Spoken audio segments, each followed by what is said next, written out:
வணக்கம். இன்றைய அரசியல் ஆடுகளத்திற்கு நாம் பேசப்போகும் செய்திகள் என்ன அப்படிங்கிறத இப்போ பார்க்கலாம். இன்றைக்கி ஒரு முக்கியமான விஷயம், காவேரி விஷயமாக விஜய் அரசாங்கம் சுப்ரீம் கோர்ட்டில் கேஸ் போட்டாங்க. அந்த கேஸ் இன்றைக்கி சுப்ரீம் கோர்ட்டில் வந்தது. சுப்ரீம் கோர்ட்டு கேட்டாங்க, கடவுள் கொடுத்த மழை, அந்த மழை நீரை போய் இப்படி தேக்கி வைக்கலாமான்னு கேட்டாங்க கர்நாடக அரசை பார்த்து. கர்நாடக அரசு சொன்ன எந்த வாக்குவாதத்தையும் சுப்ரீம் கோர்ட் ஏற்றுக்கொள்ளவில்லை.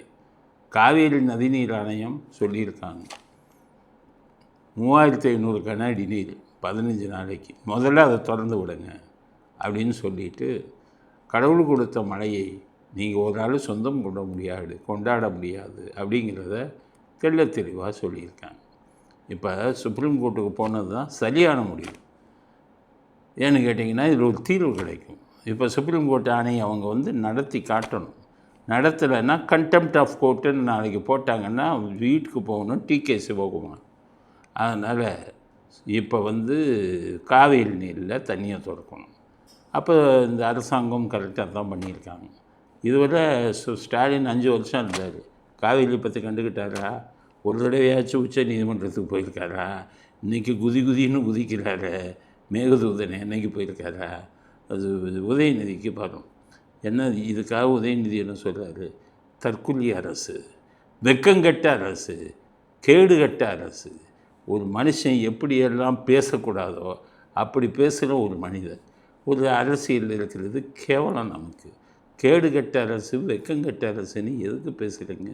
அவங்க தான் சுப்ரீம் கோர்ட்டில் கரெக்டாக பண்ணியிருக்காங்கல்ல. விவசாயிகளே ரோட்டில் விட்ட அரசு. உங்கள் தாத்தா தான் ரோட்டில் விட்டார். உங்கள் தாத்தா தான் குறுக்கடை கட்டும்போது அமைதி காத்து அன்னைக்கு துரோகம் பண்ணது உங்கள் தாத்தா. நீங்கள் என்னமோ காவேரி இதுக்கு அள்ளி கொடுத்த மாதிரி எம்ஜிஆர் எல்லாத்தையும் கையில் போட்டு பண்ணார். தேவராஜ் அரசுன்னு ஒரு இருப்பார், ஸ்டார் ஹோட்டலில் கூப்பிட்டு விருது கொடுப்பார். அப்படியே தண்ணி கொஞ்சம் திறந்து விடுங்கம்பார். குண்டுராவை அப்படி தான் பண்ணார். வீட்டில் விருந்து வச்சுட்டு, குண்டுராவ் நீங்கள் ரசிகன், எனக்கு மக்களுக்கு ஒரு 6 டிஎம்சி தண்ணி கொடுங்க அப்படின்னு பாரு, தண்ணி வந்துடும். அப்படி தான் ராமகிருஷ்ணகிட்டே இவர் போய் அங்கே விருந்து சாப்பிட்டாரு, 6 டிஎம்சி தண்ணி வந்தது. உங்களுக்கு மூளை கிடையாது.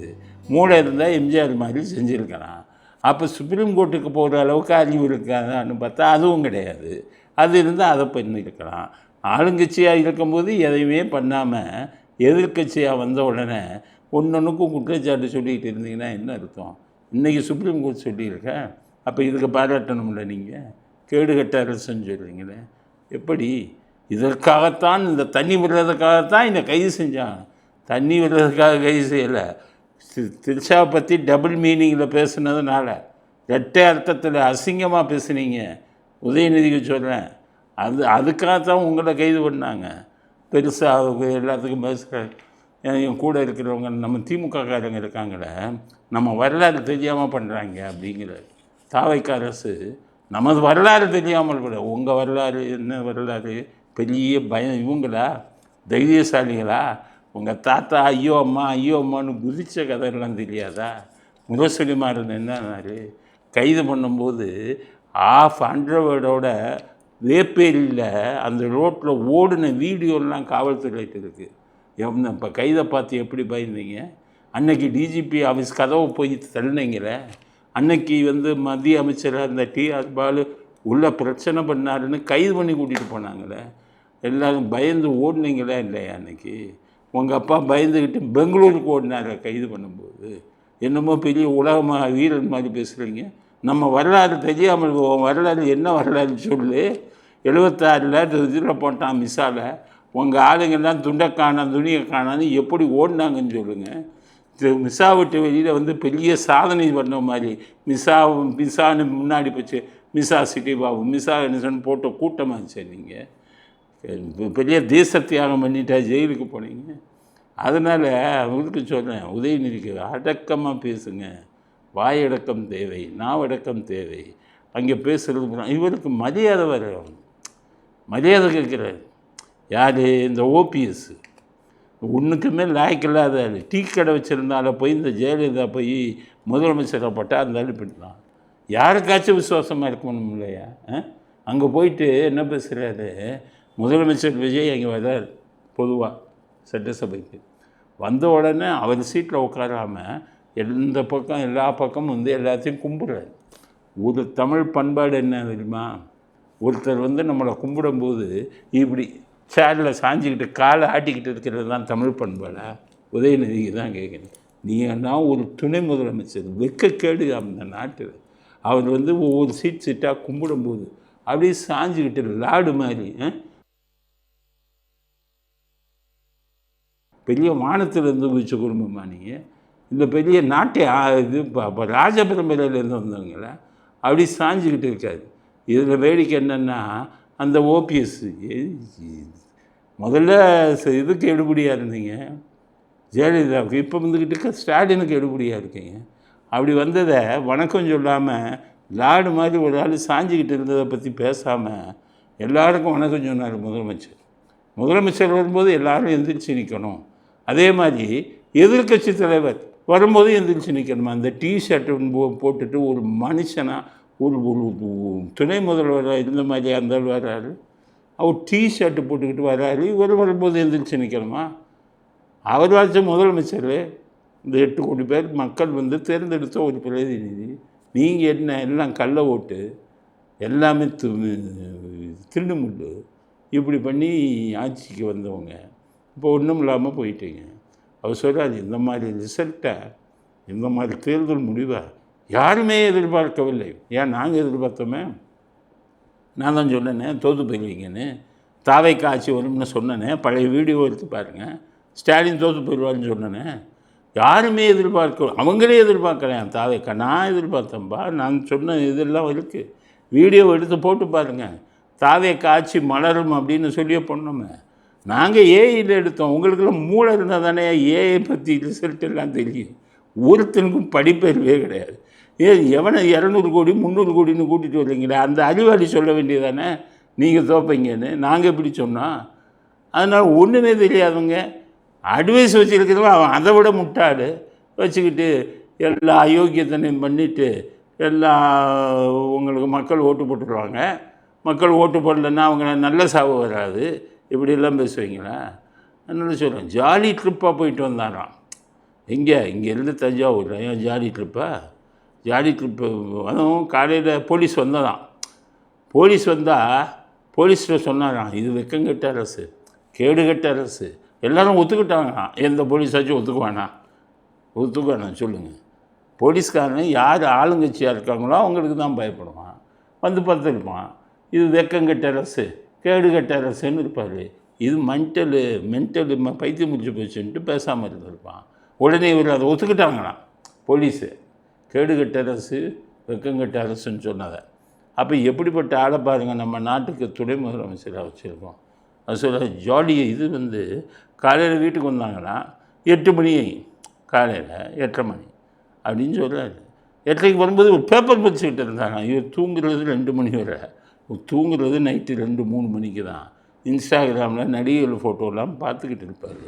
அதை எடப்பாடியை சொன்னார், காலையில் எந்திரிக்கிறதே தமிழ்நாட்டில் அன்றைக்கி சென்னையில் வெள்ளம் வருது, 10:30 வரை தூங்கிக்கிட்டு இருக்காரு. இவங்க அப்பா ஃபோன் அடிக்கும்போது அப்போ தூங்கிட்டு இருந்தேன்னாரு 10:30 மணிக்கு. இவர் 8 மணிக்கு இருந்துச்சு பேப்பரை பார்த்தாராம். பேப்பரில் ஏன் பார்க்குறான்? இப்போ எல்லாமே இன்டர்நெட்டில் தான் செய்தி பார்க்குறான்.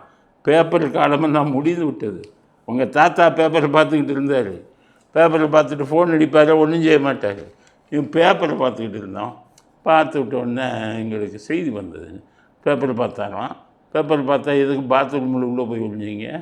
2 மணி நேரம் பாத்ரூமில் இருக்காருன்னு ஏன்னு சொன்னாங்க.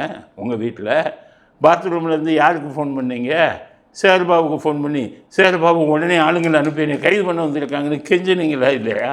சேகர்பாபு வீட்டுக்குள்ளேயே விடக்கூடாதுன்னு சொல்லிவிட்டு அதே சேகர்பாபுகிட்ட ஒரு எடுபிடிங்க ஒரு 100 பேரை கூட்டிகிட்டு வந்தார். கூட்டிகிட்டு வந்தோன்னா அங்கே மா சுப்பிரமணிக்கு ஃபோன் பண்ணி உடனே வாங்க, உடனே நீ பயந்து அரெஸ்ட்டுக்கு பயந்த கூட்டம் உலகத்திலே உங்களை மாதிரி பயந்தாங்கோலிங்க கோழைகள் யாரும் இல்லையா? அந்த மாதிரி கற்றுன்னு கத்திட்டு இவர் ஜாலி ட்ரிப்பு போனாராம். வழி நடுக்கும் அவருக்கு வரவேற்பான். எல்லாம் ஃபோன் பண்ணி அங்கங்கே கூப்பிட்டு உதயநிதி வரான், அவனை வழி நடுக வாழ்கன்னு கோஷம் போடுங்கன்னு உங்கள் அப்பா ஃபோன் பண்ணிட்டாரு. அதில் தஞ்சாவூரில் இருக்கிற மாவட்ட செயலாளருக்கு ஃபோன் பண்ணிட்டாரு. உங்கள் எடுபிடிங்கெல்லாம் ஆளுங்கன்னு அனுப்பிட்டாங்க. வர வழியில் கத்தணுன்னு இப்போ உனக்கு ஊக்கம் வந்துருச்சுங்கிறாரு. ஊக்கம் எப்படி வந்துச்சு? எல்லாம் நீங்கள் ஃபோன் பண்ணி கூப்பிட்டாருங்க. 8:30 மணிக்கு வந்து என்னை கைது பண்ணிட்டு போனாங்க. ஆமாம், கைது தான் பண்ணுவாங்க. கைது தான் பண்ணாங்க. அவங்க தான் சொல்கிறாங்களே, விசாரிக்க கூட்டிகிட்டு போனோமேங்க. அப்படியே இந்த பில்டப்பு தேவையா அவங்களுக்கு? அதனால் இது பூரா இப்போ பேசியிருக்கார் சட்டசபையில். மந்திரிகளை பார்த்து ஒரு மந்திரிக்கு ஒரு பேர். என்னென்ன பேர் சொல்கிறேன்.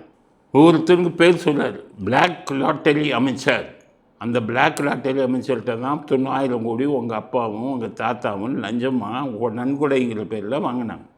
நாங்கள் வந்தவுடனே லாட்டரியை திறக்கிறோம்னு சொல்லிவிட்டு அவங்களே ஏமாற்றிக்கிட்டு கல்ல லாட்டரி விழிங்கன்னா இன்றைக்கி அவங்கள பார்த்து பிளாக் லாட்டரி அமைச்சரான். அப்போ அவன் திரும்பி கேட்பான்ல. அடுத்தது உருட்டுக்கட்டை அமைச்சர். உருட்டுக்கட்டை அமைச்சர் சேகர் பாபு. ஃபோன் பண்ணால் 100 பேரோட வராது. அதுதான் உருட்டுக்கட்டை அமைச்சர். நீங்கள் பண்ண பவுடர் போட்ட அமைச்சரா? பவுடர் போட்ட அமைச்சர் உங்கள் அப்பா. எல்லா பேரும் வாக்கிங் எப்படி போவான்? பேண்ட்டு கோட்டு போட்டால் வாக்கிங் போவான். வாக்கிங் போகிறவன் எப்படின்னா சும்மா இந்த நைட்டு ட்ரெஸ்ஸை போட்டுட்டு வாக்கிங் போவான். அதுக்கப்புறம் போய் குளிச்சுட்டு அது ட்ரெஸ் பண்ணுவான். உங்கள் அப்பா காலையில் எழுந்திரிச்சிட்டு மேக்கப் போட்டுட்டு பவுடரில் அடிச்சுட்டு பேண்ட்டு கோட்டை போட்டுட்டு அப்படி ஒரு துண்டை வந்து இதில் போட்டு ஒரு கம்பை வச்சுக்கிட்டு வாக்கிங் பண்ணது. பவுடரை அமைச்சர் உங்கள் அப்பா தான். மேக்கப்பில் வந்தது உங்கள் அப்பா தான். மற்ற மந்திரிகளுக்கு பேர் வச்சிங்கன்னா என்ன அர்த்தம்? இன்னொரு மந்திரியாம் அவர் கிரிக்கெட் பார்க்கும்போது பவுடர் அப்படியே வச்சு தேய்ச்சாராம். அதாவது போதை மருந்தை. ஏன் அப்பெல்லாம் அவரே கேட்டிருக்காரு அந்த மந்திரியை. உங்கள் ஆட்சி தானே நடந்தது. அவர் இப்போ வந்துட்டு சாதாரண ஆளாக இருந்தார். கிரிக்கெட்டில் போதை மருந்தை கொண்டாந்து அந்த பவுடரை வச்சுருந்தாருன்னே வைங்க. அதை பார்த்துக்கிட்டு ஓம் போலீஸ் செஞ்சுமா இருந்தது. அப்போ ஒழுங்காக போலீஸை நிர்வகிக்க தெரிஞ்சதா? இப்போ என்ன பண்ணாங்க? இன்றைக்கி சட்டசபைக்கு வந்தாங்க. சட்டசபைக்கு வந்த உடனே விஜய் இல்லை. அவர் ஏதோ ஒரு வேலையை போயிருக்கார். உடனே வெளிநடப்பு. என்னென்னு கேட்டால் போதை மருந்தை தடவிருத்தா. போதை மருந்தை தடவிருச்சாருனது உன்னுடைய ஆட்சி இல்லையா? வெக்கம் இல்லாமல் ஜாஃபர் சாதிக்கிட்டே 7 லட்சம் ரூபா படம் வாங்கினீங்க. அவன் 100 கோடி ரூபா போதை மருந்தை வந்து கடத்திக்கிட்டு இருந்தான். அவனுக்கு அயனான் துணை செயலாளர்னு பதவி வேறு கொடுத்தீங்க. போதை மருந்து கதை எல்லாம் எப்படி கதை தெரியுமா? நீ லாட்ரியில் வாங்கின மாதிரி உங்கள் அப்பா 5000 கோடி வாங்குவார் போதை மருந்துக்கு. நிரூபிக்கட்டா? கப்பலில் வரும் 5000 கோடி லஞ்சம். இது வாங்கினது உங்கள் அப்பா. நீங்கள் தான் போதை மருந்தை பற்றி பேசலாமா? உங்கள் ஆட்சியில் தான் ஸ்கூலில் பூரா போதை மருந்து குடிச்சிக்கிட்டு போதை மருந்து தலைவிரிச்சு ஆடினது உங்கள் ஆட்சியில். உடனே அதுக்கு வந்து போதை மருந்துக்கு எதிராக நாங்கள் வெளிநடப்பு செய்கிறோம். முதலமைச்சர் வரலன்னா அவருக்கு ஏதாச்சும் வேலை இருந்திருக்கு. இந்தியா டுடேங்கிறதுக்கு ஏதோ ஃபங்க்ஷனுக்கு போயிருக்காரு. உடனே வெளிநடப்பு செஞ்சுட்டு அப்புறம் வந்து ஏன் வெளிநடப்பு செய்யலான்னா அவங்க சுகர். அந்த இவர் சொல்கிறார், நம்ம டீ கடை ஓபிஎஸ் சொல்கிறார். என்ன சொல்கிறாருன்னா, எனக்கும் சுகரு, நாங்கள் டிஎம்கே எம்எல்ஏ நிறையா பேருக்கு சுகரு. நீங்கள் காலையிலேருந்து சட்டசபையை நடத்துகிறீங்க. நிறையா பேர் சுகரில் மயங்கி விடல. சுகர்லேயும் இல்லை, ஒன்றும் மயங்கி விடலை. சும்மா உட்கார முடியலை. எல்லாம் தூங்கி பழக்கம். இப்போ எல்லாம் கேமராவை காமிக்கிறான். தூங்கினா வம்புன்னு தூங்க முடியலை. பக்கத்தில் உட்காந்து மொபைல் பார்க்க முடியலை. எதுவும் பண்ணுவேன். அதனால் ஓபிஎஸ் மாதிரி ஆளுங்க எங்களால் ஒரு இடத்துல இது இருக்க முடியல. சட்டசபை இப்படி நடத்துகிறீங்களே, அது சீக்கிரம் முடிங்க அப்படிங்கிற. ஆக பேசுகிறது பூரா வந்து பொருத்தமில்லாத ஒரு பேச்சு. அது அடி வாங்கினான்னா அது அப்படியே கண்டுக்காமல் போயிடும். இந்த ஏவா வேலு என்ன பேச்சு பேசுகிறீங்க? தமிழ்நாடு திராவிடத்தால் தான் தமிழ்நாடு வாழ்ந்ததா? மடப்பயிலுங்களா. திராவிடத்துக்கு தமிழ்நாடுக்கு உங்களை பூரா அடித்து துரத்துனாங்கய்யா. கருப்பு சட்டைக்காரன்னு தமிழ்நாடே துரத்துச்சு காங்கிரஸ் ஆட்சியில். ஒரு வேலையும் போடுறதுக்கு சட்டை இல்லாமல் ஒரு சட்டையை வருஷம் பூரா போட்ட வேலைங்க. நீங்கள் பெரிய திராவிடம் தமிழ்நாட்டை வந்து மாற்றிச்சான். அதுக்கு அப்படி என்ன சொல்கிறாரு? இதில் யாராச்சும் ஒருத்தர் பார்த்தா நீங்கள் டாக்டருக்கு படித்தது எங்களால் தான், என்ன உங்களால் ஒரு டாக்டர் படித்தது இடஒதுக்கீடு என்ன ரொம்ப நாளாக சொல்லிக்கிட்டு இருக்கீங்க. எவனுக்கு மண்டையில் மூளை இல்லையா? கருணாநிதி காமராஜர் காலத்தில் இடஒதுக்கீடு இல்லையா? அப்போ படித்தவன் தான் காமராஜர் ஆட்சியில் படித்தவன் தான் ஒன்றால் டாக்டர் ஆனானா? உன் தலைவன் வந்து 7% தான் அந்த இடஒதுக்கீடை, காமராஜர் ஆட்சியில் இருந்த இடஒதுக்கீடை 7% கூட்டினாங்க. ஆனால் எம்ஜிஆர் தான் அந்த 50% கூட்டினாங்க. அவரையும் சேர்த்துக்கிறாங்க. கேட்டால் எங்கள் திராவிடாச்சு, இதுக்கு மட்டும் எங்கள் திராவிடாச்சியா? அன்றைக்கி வச்சு விரட்டினீங்களே கைதை விட்டு, அந்த ஜெயலலிதா வந்துச்சே, இன்றைக்கி எதிர்கட்சிக்காரங்க இப்போ இன்றைக்கி ஹைகோர்ட்டில் ஒரு கேஸ் வந்திருக்கு. என்ன கேஸுன்னா 5 எம்எல்ஏ ராஜினாமா பண்ணிட்டாங்க. அதிமுக எம்எல்ஏ திமுக கேஸை போட்டான், ராஜினாமா பண்ணிட்டாங்க, அவங்க இஷ்டம் இல்லாமல் பண்ணிட்டாங்க அப்படின்னு சபாநாயகர் அங்கே சொல்லி அஃபிடவிட் ஃபைல் பண்ணியிருக்காரு. அவங்க ஒன்றும் ராஜினாமா பண்ணதை அவங்க இஷ்டத்துக்கு தான் பண்ணாங்க, நான் கூப்பிட்டு விசாரிச்சுட்டு தான் அவங்க ராஜினாமா கடிதத்தையே ஒத்துக்கிட்டேன் அப்படின்னு இப்போ கொடுத்துருக்காரு. அதான் எத்தனை தடவை இது கொஞ்சம் மூஞ்சியில் கஞ்சி பூசினாலும் தொடச்சி போட்டு வெக்கம் இல்லாமல் வந்துக்கிட்டு கேஸ் மேலே கேஸ் போட்டிங்களா? உங்களை மாதிரி ஆளாயா இன்றைக்கி சொல்கிறீங்களே எதிர்கட்சி தலைவர் வந்தால் எதிர்த்து நீங்கள் எந்திரிச்சு நிற்கணும்னு. அன்றைக்கி எதிர்கட்சி தலைவராக ஜெயலலிதா வந்தாங்களே 89 90 நீங்கள் மதிச்சிங்களா? அந்த அம்மாவை அடித்து சேலையை கிழிச்சு ஜாக்கெட்டை கிழிச்சு மானமுகங்கம் படுத்துனீங்களா இல்லையா? உங்கள் மூஞ்சிக்கு இவருடைய எதிர்கட்சி தலைவருக்கு எந்திரிச்சு நிற்கணும். எதிர்கட்சி தலைவராக வராங்க, எல்லாம் ப்ளே பாய் மாதிரி இதை போட்டு வர்றீங்க. உங்களை பார்த்தா எப்படி மரியாதை வரும்? பேசுகிறத பார்த்தீங்கன்னா என்னமோ இவங்க தான் அந்த நாட்டை சீர்திருத்தின மாதிரி பேசுகிறாங்க. அதனால் உதயநிதிக்கு சொல்கிறேன் என்னென்னு கேட்டிங்கன்னா, இதெல்லாம் முடிஞ்சு போச்சு. பேசவும் தெரியலை, பேசுகிறதுலாம் சம்மந்தம் இல்லாமல் பேசுகிறீங்க. கெட்ட வார்த்தையில் கேடு கெட்ட அரசு, மானம் கெட்ட அரசு, இப்படி ஒரு சட்டசபையில் போய் பேசுகிற பேச்சாது. மானம் கெட்ட அரசு, கேடு கெட்ட அரசு. சட்டசபையில் சபை குறிப்பிலேருந்து சபாநாயகர் நீக்கிறாரு. சபையில் இதே கேளுக்கிறப்பா, சபாநாயகர் இப்போ வந்திருக்காரு. உங்கள் சபாநாயகர் மாதிரியாக இருந்தார். உங்களுக்கு கோமாளி ஒரு ஆளை வச்சுருந்தீங்களா? அப்பா ஒன்று அந்த ஆள் சபையாக நடத்துகிறாரு. கேவலம் திமுகவுக்குடைய மந்திரி மாதிரி, திமுகவுடைய ஏஜெண்ட் மாதிரி நடந்தார். இந்த சபாநாயகர் பாருங்கள், தாவேக்காரங்க சொல்கிற இதையோ நீக்கிறார், நடுநிலையாக நடந்துக்கிறார். அதனால் எல்லாமே தான் இருக்குது. இவங்கள போய் சர்க்கஸ் கூடாதாங்கிறாரு இந்த உதயநிதி. தாவேக்காவை உங்கள் சர்க்கஸ் கூடாதான் யார்? உங்களை கைது பண்ணணுங்கும்போது அந்த சேகர்பாபு, எடுபடி சேகர்பாபு ஆளுங்களை கூட்டிகிட்டு வந்தார். ஒருத்தன் குதின்னு குதித்தான், கமிஷனர் பின்னாடி போய் கார்டில் எத்துனார், அவன் குரங்கு மாதிரி குதித்தான். சர்க்கஸ் கூடாரம் நடத்துகிறதே நீங்கள் தான். உங்கள் கட்சி தான் சர்க்கஸ் கூடாரம். உங்கள் கட்சியில் இருக்கிறவங்க தான் சர்க்கஸில் இருக்கிற வேலைலாம் படிக்கிட்டு இருக்கான். இவர் மந்திரில் ஜோக்கருங்க, எல்லாத்தையும் ஜோக்கர். ஒரு 2 ஜோக்கர் தான் இருக்கும், 3 ஒரு ஆட்டத்தில் 2 ஜோக்கர் இருக்கும். அதுலேருந்து என்ன தெரியுது? சீட்டாட்டத்திலே மண்ணை, தண்ணியில் மண்ணை, இதில் மண்ணை, பாடிடால் கொடுக்குற மண்ணை, எல்லா இதையும் கொடுக்குது. மற்றவங்கள போய்கிட்டு நீங்கள் சீட்டாகணும். சீட்டில் 2 ஜோக்கர் தான் இருக்கும், இதில் 51 ஜோக்கர் இருக்கான். அப்படி ஜோக்கரே நீங்கள் தான். எதிர்கட்சி தலைவரே ஜோக்கரு, கூட வச்சுருக்கீங்க அத்தனை பேரும் ஜோக்கரு. அதனால் KKSSRனா அவங்க மந்திரி யாருன்னா எம்ஜிஆரால் வளர்த்து விடப்பட்டவர். இப்போ போயிட்டு நாயுடுகள் அசோசியேஷன், நாயக்கர் அசோசியேஷன் ஊரை ஏமாற்றிக்கிட்டு தெலுங்கு பேசுகிறவங்கெல்லாம் ஏன் பின்னாடி வாங்க, உங்களுக்கு அதை செய்கிறேன் இதை செய்கிறேன்னு கேடு கட்ட மனுஷங்கய்யா.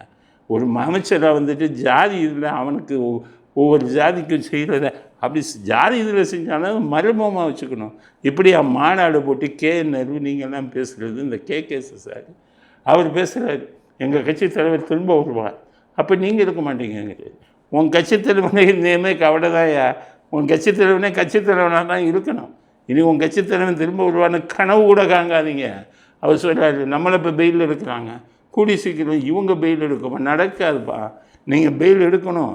இல்லைன்னா இங்கே இருந்துக்கிட்டு நீங்கள் ஆந்திராவுக்கு உங்களுக்கு அந்த ஆந்திராவுக்கே நீங்கள் பழையபடி ஓடணும்.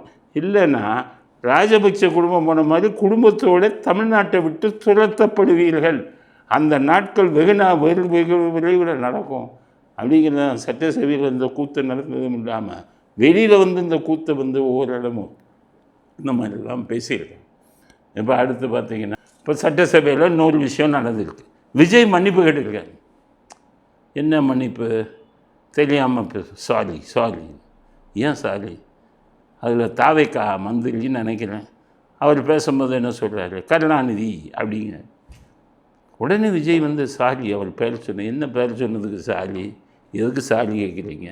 கருணாநிதிங்கிறது தானே அவர் பேர். அவர் கருணாநிதின்னு சொன்னதுக்கு என்னென்ன முட்டாள் கருணாநிதின்னு சொன்னாரா? அவர் இது பண்ண கருணாநிதி தமிழ்நாட்டுக்கு துரோகம் பண்ணாரா? அப்படி இப்படின்னு திட்டினாரா? திட்டலையே. அவர் கருணாநிதினாரு. கருணாநிதின்னு சொல்லக்கூடாது, கலைஞர் கருணாநிதினே. கலைஞருங்கிறது அவங்க வச்சுக்கிட்டு பட்டம். அவன் கட்சிக்காரன் கூப்பிடுவான், எல்லாருமா கூப்பிடுவான்.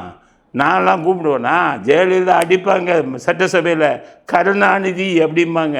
அத்தனை நாள் திமுக மேலே கருணாநிதின்னு சொன்னான். அப்படி சொல்கிறதுல என்ன தப்பு? அவருக்கு பட்டம் அதுதான் சொன்னேன்ல.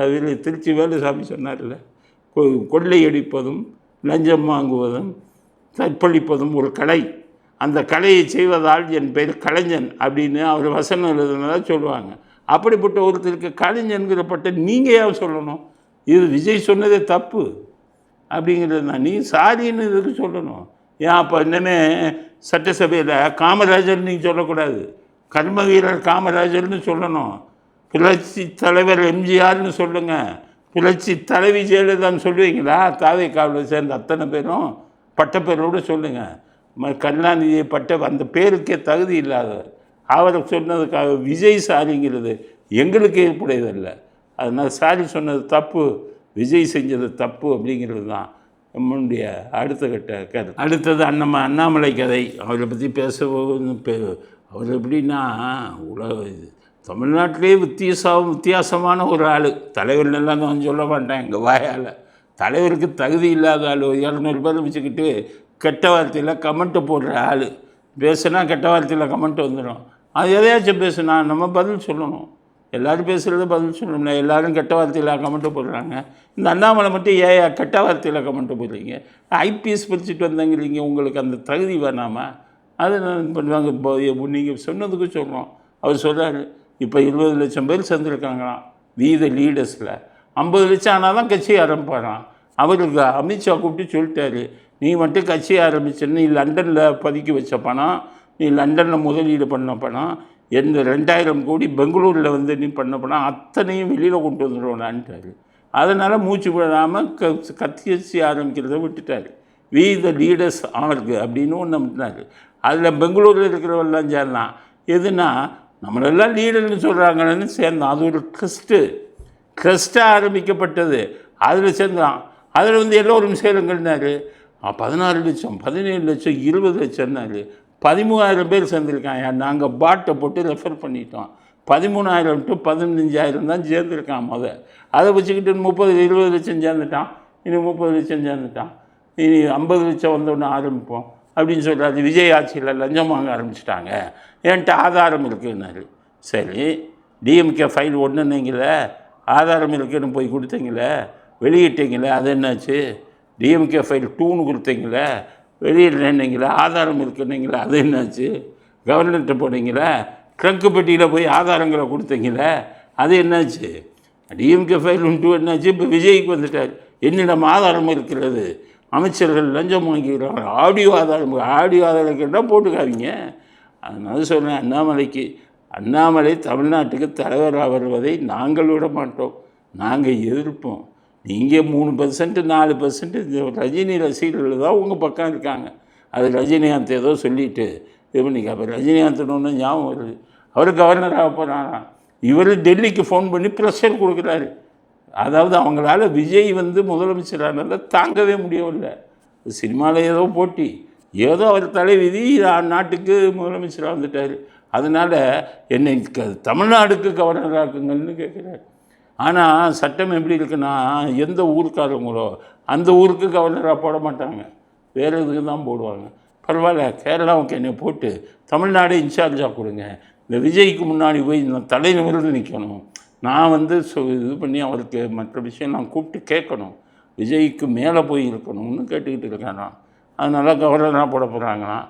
கேரளா கவர்னரை போட்டு தமிழ்நாடு இன்சார்ஜ் இப்போ இருக்கிறவர் அவரை மாற்றிட்டு, அதே மாதிரி கொஞ்ச நாளைக்கு உங்களால் சீஃப் மினிஸ்டர் தான் ஆக முடியலை, கவர்னராச்சும் ஆக்கி நீங்கள் கொஞ்சம் நிம்மதியாக இது பண்ணிக்கோங்க, திருப்தியாக ஆகிக்கோங்க அப்படின்னு டெல்லி சொல்லியிருக்கான். அதனால் கவர்னருக்கு அவர் இது பண்ணி ஏற்பாடு பண்ணிக்கிட்டு இருக்கார் அப்படிங்கிறது அடுத்த கட்ட செய்தி. அடுத்தது இந்த விசிகே விஜய்க்கு சொல்லியிருக்கோம், விசிகேயோட சேராதீங்க. 108 எண்ணிக்கை, ஒரு 2 எம்எல்ஏக்காக சேர்ந்தீங்க. ஆனால் அதில் சேர்ந்ததில் பல தவறுகள். மந்திரியாக ஒருத்தருக்கு கொடுத்தீங்க, அவர் கொலை கேஸில் ஆயுள் தண்டனை அடைஞ்சவர். உயர் நீதிமன்றத்தில் போய் அந்த தண்டனையை நிறுத்தி வச்சுருக்காரு. அவரை கொண்டு போய் நீங்கள் அமைச்சராக போட்டீங்க. அப்போவே உங்களுக்கு இருந்த ஒரு ஒரு கல்பு புள்ளி. இப்போ பாருங்கள், விசிகா மாநாடு வச்சுருக்காங்க, போலீஸை போய் அடிக்கிறான். இதை பாருங்கள், இந்த வீடியோவை, போலீஸை போய் கன்னத்தில் அடிக்கிறான்.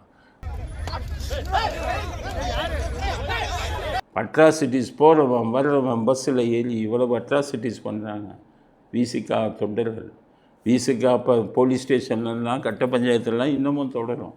அதனால் விஜய்க்கு என்ன சொல்கிறோம், முதல்ல விசிகாவை கலட்டி விடுங்க. நீங்கள் விசிகாவோட சேர்ந்தீங்கன்னா மற்ற ஜாதிக்காரவங்க ஓட்டோ உங்களுக்கு ஒன்றுமே விழுகாது. விசிகாவுடன் சேர்ந்த காரணத்தால் உங்களை மக்கள் வெறுக்க ஆரம்பிப்பாங்க, மற்ற ஜாதிக்காரவங்கெல்லாம் வெறுக்க ஆரம்பிப்பாங்க. சரி, நல்ல ஒரு இதை பண்ண வேணாம், அரசியலை ஒரு தாழ்த்தப்பட்டவங்கன்னா நல்ல ஒரு அரசியலை பண்ணுங்கள்.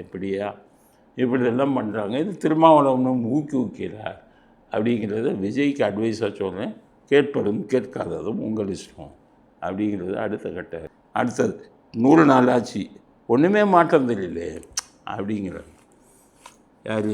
பிரேமலா. இப்போ விஜய் ஒன்று பண்ணார். இந்த அம்மா அன்புமணி ஒய்ஃப் இருக்காங்கல்ல, சௌமியா, அவங்க எதுக்கு எடுத்தாலும் இப்போ சட்டசபையில் ரொம்ப பேசுகிறாங்க. விஜய் பார்த்தார், இந்த அம்மா வேறு பேசுது, இவங்க வேறு பேசுவா, பெண் வேறு, அதனால் இவங்களை ஆஃப் பண்ண என்ன பண்ணுவாங்க. அவங்க அப்பாவுக்கே ஒரு வாழ்நாள் சாதனை விருது அப்படின்னு கொடுத்துருவோன்ட்டு அவங்க அப்பாவுக்கு வாழ்நாள் சாதனை விருது கொடுத்துட்டார். அந்த அம்மா விருதை வாங்கும்போது எதிர் சின்ன கைதட்டாங்க. இப்போ எங்கள் அப்பாவுக்கே விருது கொடுத்துட்டாங்கன்னு சொல்லி இன்னமே கொஞ்சம் அடைக்க வச்சுக்கணும் அவங்க. இது சட்டசபையில் அப்படிங்கிறதுக்காக அங்கே பண்ணாங்க. ஆனால் என்னென்னு கேட்டிங்கன்னா, இப்போ பிரேமலா தான் அவங்க குதிக்கிறாங்க. என்னென்னா, 100 நாள் ஆட்சியில் எனக்கு வித்தியாசமே தெரியல. நான் சொல்கிறேன், பிரேமலாதாவுக்கு சொன்னேன், வித்தியாசமே தெரியலங்கிறத நான் ஏற்றுக்க மாட்டேன். லஞ்சம் வாங்க பயப்படுறான்ப்பா. எல்லா அரசு அங்கே ஆஃபீஸுக்கு போனால் லஞ்சம் வாங்க பயப்படுறான். இது யாரால்? விஜய் என்ன சொன்னார், நானும் லஞ்சம் வாங்க மாட்டேன், என் கூட இருக்கிறவங்களையும் லஞ்சம் வாங்க விட மாட்டேன்னு. அப்போ அரசு ஊழியன் பூரா பயப்படுறான். அப்போ 100 நாள் ஆட்சியில் எது நடக்குதுன்னு அர்த்தம்? Party fund. இப்போ போய் கேளுங்க, எங்கேயாவது பார்ட்டி ஃபண்டு வாங்குறாங்களா? அது மாற்றம் யாரா? அது சிஎம்டியில் பெர்மிஷன் கொடுக்கணும்னா ஒரு ஸ்கொயர் ஃபீட்டுக்கு 27 ரூபா பார்ட்டி ஃபண்டு. யாருக்கு போச்சு? லஞ்சத்தை ஒரு ஸ்கொயர் ஃபீட்டுக்கு வாங்கினாங்க சிஎம்டியில் 140 ரூபா. கட்டிடக்காரெல்லாம் கையெழுத்து கும்பிட்றான், 1 பைசா செலவு பண்ணாமல் வந்துருச்சுப்பா எங்களுக்கு இப்போதைக்கு அனுமதி அப்படிங்கிறான். ஸ்கூல் வச்சவன்லாம் கையெழுத்து கும்பிட்றான், 1 பைசா. அந்த அன்பில் மகேஷ் அடிச்சுட்டு போனார், 10 லட்சம் 20 லட்சம்னு, எத்தனை கோடி ஆகுது அப்படின்ட்டு அவன் கையெழுத்து கும்பிட்டான். பாட்டிலுக்கு 10 ரூபா 20 ரூபான்னாங்க, சரி கூண்டாசில் போடுவோன்ட்டாங்க, எஃப்ஐஆர் பதிவு பண்ணுன்ட்டாங்க. அப்போ இப்போ என்ன, அது பாட்டிலுக்கு 10 ரூபா 20 ரூபா பயப்படுறான். அவங்க ஆட்சியில் எப்படி நடந்தது நல்லா யோசிச்சு பாருங்க. ஒரு வருஷத்தில் மகனும் மருமகனும் சேர்ந்து 30,000 கோடி சம்பாதிச்சதா இவர் சொன்னாரா இல்லையா? பிடிஆர் பழனிவேல்ராஜன் பையன் சொன்னாரா இல்லையா? 30,000 கோடி 2 வருஷத்தில் மகனும் மருமகனும். அங்கே மகன் இங்கே லஜ்ஜைன்ட்டு வச்சுக்கிட்டு சினிமா எவனையுமே எடுக்க விடலை. இப்போ நடக்குதா? இப்போ எவ்வளோ க்ளீனாக இருக்குது. மருமகங்காரம் வானம் அப்படின்றது ராக்கெட் டெக்னாலஜி எலான் மாஸ்க் கூட போய் போட்டி போட்டாங்க. இப்போ என்ன பண்ண முடியும்? ஏதாச்சும் புது திட்டம் கொண்டு வருவதுன்னா மருமகன்ட்டு சொல்லி அந்த இடத்த லேண்டை வாங்கி போட்டு சொல்லுது, லேண்டை வாங்கி போட்டுருவார். புது திட்டம் இவர் அறிவிப்பார் ஸ்டாலின். அந்த இடத்துல போனால் நிலத்தின் விலை எழுதி போகும். உடனே மருமகங்காரர் G2 வச்சு நிலத்தை வைப்பார். இந்த அநியாயம் தான் இப்போ பண்ண முடியுமா? கொஞ்சம் நெஞ்சம் அநியாயமாக பண்ணீங்க. அந்த அநியாயத்துக்கெல்லாம் முற்றுப்புள்ளி வச்சுருக்காரு. அதுவே பெரிய சாதனை இல்லை. நீ 10 லட்சம் கோடி கடன் வாங்கி வச்சுருக்க, என்ன நல்லது செய்ய முடியும்? நல்லது செய்ய முடியாது.